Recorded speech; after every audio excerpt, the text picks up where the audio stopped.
તો પણ એને જ્ઞાન મળી શકે? હા, આરામથી. અને કર્મો ખરાબ છે ને, આત્મા થોડો ખરાબ છે. અરે મગજ ખરાબ હોય તોય આત્મા ખરાબ નથી. વાણી ખરાબ હોય, વર્તન ખરાબ હોય, એની બુદ્ધિ ખરાબ હોય, વ્યભિચારણી, ધર્મમાં પણ બિલકુલ zero, big zero. Big zero. બધું જેમાં ગટરનું પાણી હોય ને ખૂબ ફિલ્ટર મૂકીને ચોખ્ખું થાય ને, ના થાય તો ઘણા બધા ફિલ્ટર મૂકવા પડે. અને વરસાદનું પાણી ભેગું કરો ને એમ ફિલ્ટર ના મૂકો તો એકાદ ગાળનાથી ચોખ્ખું થઈ જાય. પણ તોય ગમે તેટલું વરસાદનું ચોખ્ખું પાણી હોય તો એ પીવા લાયક ગણાય, પણ હાઇડ્રોજન ઓક્સિજન છૂટું ના પડે એનું. અને ગટરના પાણીને ઉપાડો અને કેમિકલ એનાલિસિસ કરો અને હાઇડ્રોજન જુદો પાડો તો હાઇડ્રોજન ગંધાતો હોય? ઓક્સિજન બગડી ગયો હોય? ના, બગડ્યો જ નથી, બગડી શકે જ નહીં.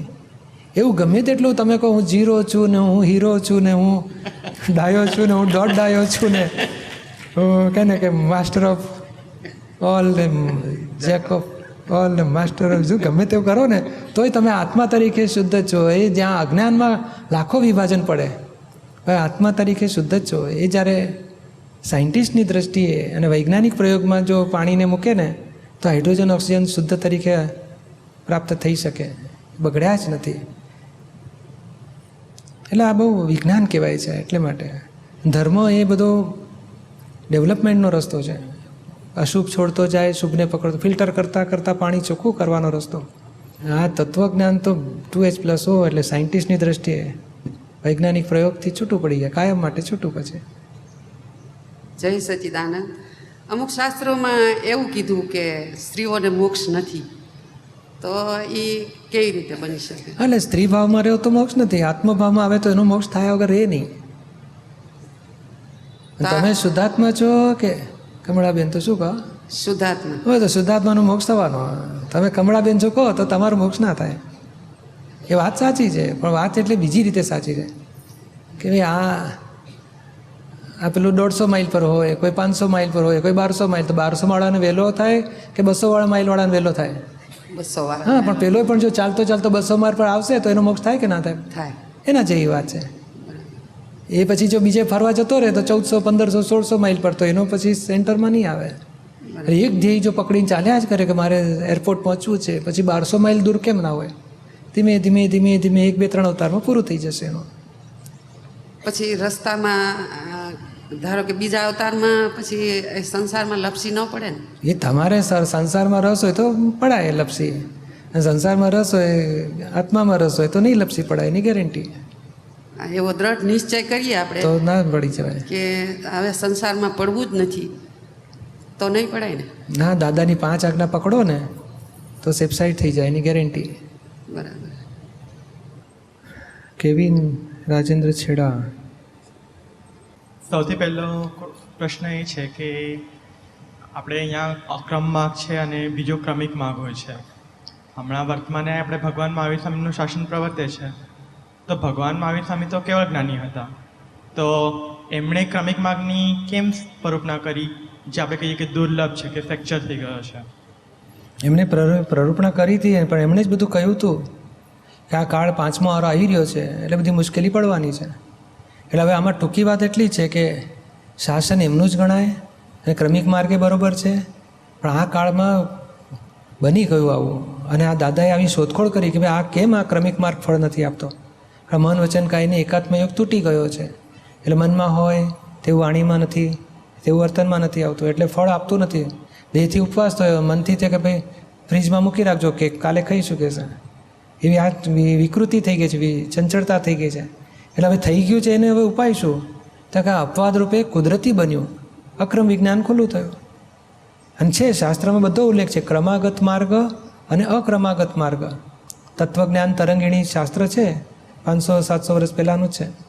તેમાં ઉલ્લેખ છે, વેદાંતમાંય ઉલ્લેખ છે, વિહંગિકા માર્ગ અને પીપલિકા માર્ગ. એટલે શાસ્ત્રમાં ઉલ્લેખ છે ખરા, પણ આ તો બની ગયું એ તો આપણે અનુભવ્યું ને. હવે અનુભવની વાત શાસ્ત્રમાં ના હોય પણ આપણે અનુભવ્યું એ તો સાચી જ વાત. એટલે આપણે અપવાદ રૂપે બની ગયું છે. શાસ્ત્રમાં જે લખ્યું છે એમાં અપવાદ રૂપે મળી ગયું આપણને. અને મોટા મોટી વસ્તુ તો આપણને આર્ત ધ્યાન, રૌદ્ર ધ્યાન છૂટી જાય છે, પોતાની ભૂલો ઉપર પસ્તાવા થાય છે. એ જ મોટા મોટો મોક્ષ માર્ગનો પુરુષાર્થ છે.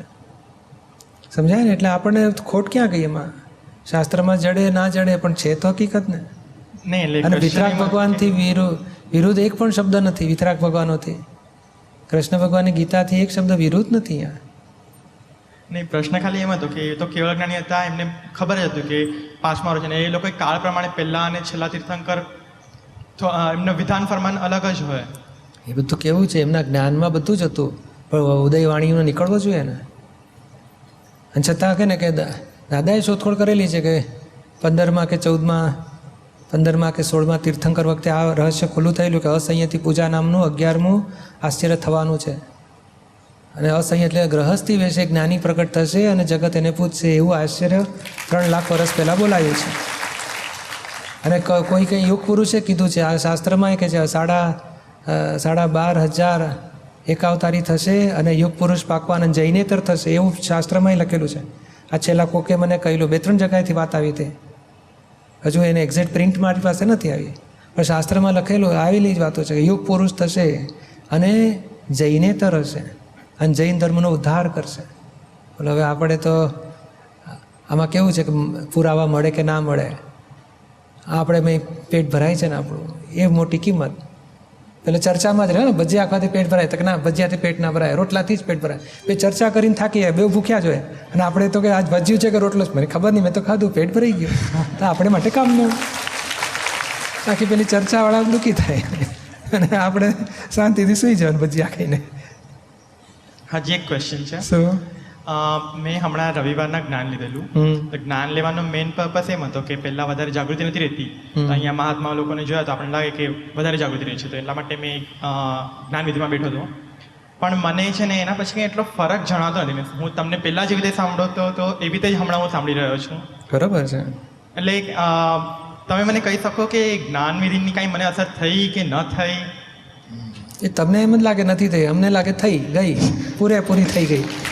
તમે પાછા દેખાયા ને એટલે અમને ખાતરી થઈ કે થયેલી જ છે.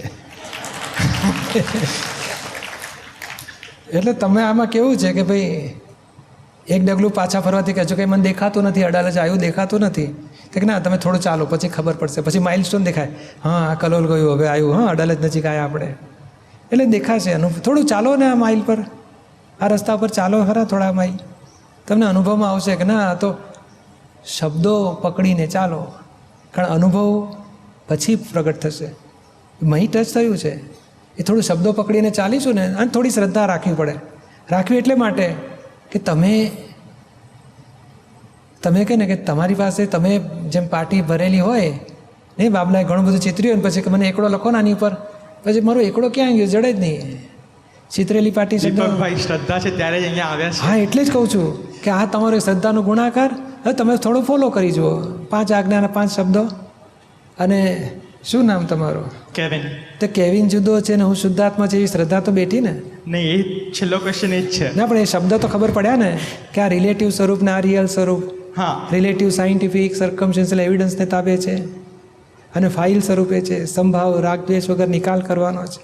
એ તો શબ્દો તો સ્વીકાર થાય છે ને. હા, તમારી બધી વાણી સમજમાં આવે છે, પણ થોડો ડાઉટ છે. ના એટલે હમણાં તમારે શબ્દો કાનમાં પડવા દેવાના, હૃદયમાં ઉતારવા દેવાના.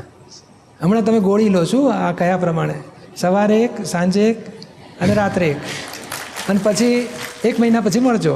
બરોબર છે. પછી કે તમે ગોળી જો ગજવા મૂકી રાખી છે ને કે છે મારું માથું ઉતર્યું નહીં, દુખાવો વધ્યા કરે છે, તો કે તમે ગોળી ચાલુ કરી, આપણી પાસે છે ને, એ બતાડ કરો તો ના ચાલે. અમે કે વાપરો થોડુંક. હા, છેલ્લો ક્વેશ્ચન એક પૂછું છું. ફરક પડશે. આ તો બહુ વિજ્ઞાન છે, જબરજસ્ત વિજ્ઞાન છે. આમાં કેવું છે કે આપણે જાણતા હોય એની સાથે ટેલી કરવા જઈએ છીએ ને એટલે આ ગૂંચવાડો વધે છે. એટલે આ જૈન પૂતગલ લડે એમાં. બાકી આ વૈષ્ણવ હોય ને કશું નહીં, આપણા દાદા મહાન છે, કલ્યાણ થઈ જાય. થોડા દાડામાં જોઈએ ને આપણને કે આ તો જબરજસ્ત ક્ષમતા ભાવમાં રહેશે ને આપણને તો રહેતું નથી, કારણ એને કોરી પાટી એકડો ચિત્ર્યો તો સ્પષ્ટ દેખાયા કરે, અને આપણે તો એટલા લીસોટા મારેલા એમાં એકડો દેખાય જ નહીં પાછો. પછી હવે ધીમે ધીમે અમે શું કહીએ, ભાઈ તારો એકડો ચિતરેલો છે એ ધીમે ધીમે બીજું પૂછતું જા, મેં અત્યાર સુધી જે લીટા માર્યા છે ને એ ખોટા છે એવું નક્કી કરતો જા, પછી છેલ્લે બધા પૂછાઈ જશે ત્યારે એકડો ચોખ્ખો દેખાશે. ખરી વાત છે. દીપકભાઈ હજી એક ક્વેશ્ચન પૂછવો છે કે આપણે કહીએ કે કેવિન કરે છે અને શુદ્ધાત્મા કંઈ કરતા નથી, પણ એક રીતે જોવા જોઈએ તો કેવિને બાંધેલા કર્મ કેવિનને જ ભોગવવા પડશે, આ ભાવમાં નહીં તો બીજા ભાવમાં. અને જે તમે અહીંયા ટર્મ યુઝ કરો છો કે બુદ્ધિ, ચિત્ત, અહંકાર, એ બધો અજ્ઞાન જ, એક રીતે જોવા જઈએ તો અજ્ઞાન છે. અને અજ્ઞાન એક પ્રકારનો ઉપયોગ જ છે, 12 ઉપયોગમાંથી અજ્ઞાન પણ ઉપયોગ જ છે, અને જે આત્મા ધારે છે ઉપયોગ. તો ફાઇનલી જે કેવિન કરે છે એ આત્માના હિસાબમાં જ જાય છે. તો હું એમ કહું જ્યારે કંઈ ગુનો કરું કે કેવિન કેમ તેમ આમ કર્યું, અને ન કરવું જોઈએ, અને હું તો શુદ્ધાત્મા છું, હું એવું કંઈ કરતો નથી, તો એમાં એમ એક જાતની છટકબારી જેવું નહીં થયું? પોતાની ભૂલ હોય એ પોતાને સ્વીકારવી જ જોઈએ ને. આમાં કેવું છે કે આ દાદાની આજ્ઞા પ્રમાણે ચાલે ને તો છટકબારી નથી એમાં.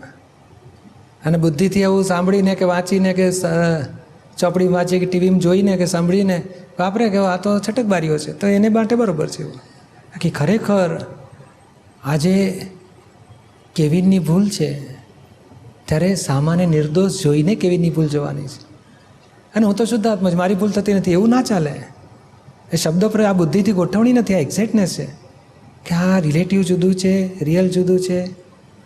અને આ રિલેટિવમાં ભૂલ થઈ છે, રિયલ એને જાણનાર છે. અને કેવિન સ્વીકારે કે હા મારી ભૂલ થઈ, હવે તું પ્રતિકોણ કર. અને કેવિન દિલથી પ્રતિકોણ કરે પસ્તાવા સાથે, ભૂલ ઓછી થાય એને અનુભવમાં આવે કે ના છૂટ્યા આ તો. એ ધીમે ધીમે અનુભવમાં આપે એવું આ વિજ્ઞાન છે. ચર્ચા કરીને નહીં, તમે અનુભવની એરણ પર મૂકી જુઓ, ટેસ્ટેડ થાવ, તમને ફરક પડશે કે ના ફરક પડ્યો. તમારી ચીકણી ફાઇલ હોય ને જેની સાથે માથાકૂટ થતી હોય ને, એનું રોજ 1 કલાક પ્રતિકોણ ચાલુ કરો, કેવિન પાસે કરાવો. એ તમે લાગે હું જ કેવિન છું ને કેવિન જુદો છે, જે લાગતું એ લાગીને ચાલુ કરો, તમને થોડા દાડામાં ફેર પડશે. હા તો ફેર પડ્યો કે છે, પેલા માણસ સાથે કચકચ ઓછી થઈ ગઈ કે છે, કારણ આ જ્ઞાનીના શબ્દો તમે પકડીને ચાલો છે એટલે બહુ ફેર પડશે. આ બુદ્ધિથી તોલવા જેવી વસ્તુ નથી, હૃદયથી સ્વીકારીને વાપરવા જેવી વસ્તુ છે. ફેરફાર થઈ જશે બધો, સમજાય છે ને? Thank you. એ જ ગોઠવી જોજો તમે. શું જી.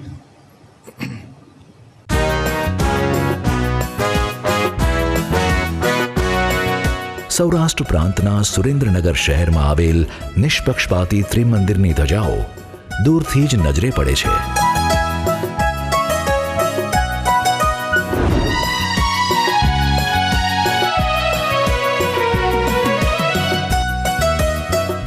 અહીં આબાલ વૃદ્ધ સૌ કોઈ માટે જરૂરી એવી બધી જ સુવિધાઓ સભર આ ત્રિમંદિરમાં દર્શનાર્થીઓ દર્શન કરી એક પાવન પર્યટક સ્થળની મુલાકાત લીધાનો આનંદ માણે છે.